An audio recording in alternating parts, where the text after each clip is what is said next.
Yes, welcome back. This is Pursuing God's Heart, John chapter 20, the resurrection chapter.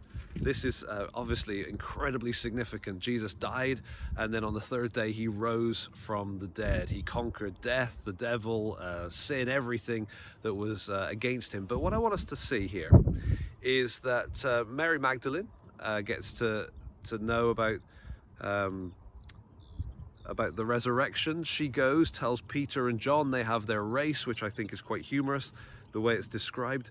But then Mary stands weeping outside the tomb from verse 11. And there's this interchange with Jesus. She thinks he's the gardener, probably doesn't look up properly because of the grief, and then hears his voice. He says her name, and she suddenly recognizes him. And so it's this sort of moment of realization, moment of, what's the word I'm looking for?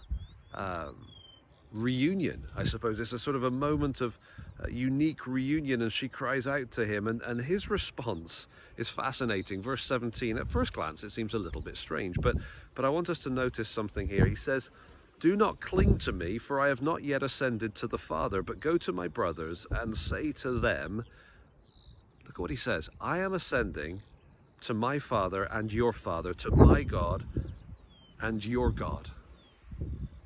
All the way through, Jesus has been speaking, all the way through the Gospel of John, Jesus has been saying, my Father, and the Father and the Son, and he keeps referring to God as my Father. My Father is working until now, and I am working. You know, statements like that, all the way through the Gospel. This is the first time that he kind of puts that across to them. He says to Mary, to my Father and your Father, to my God and your God. That's a first. Something's changed now because of his death and his resurrection. Now there's a connection between us and God that is like Jesus's connection. That's really the feel you get. My Father, my God, your God. It's a beautiful phrase, and it's a beautiful reality that it's true. Because of what Jesus has done and because of what happened that first Easter, we are connected to the Father like Jesus is. Because we're in Christ, we're with him, we're approaching the Father as my Father. Isn't that an amazing thing? That the Jews would never pray that way. Our Father, fair enough. My Father, that's the kind of thing Jesus would pray.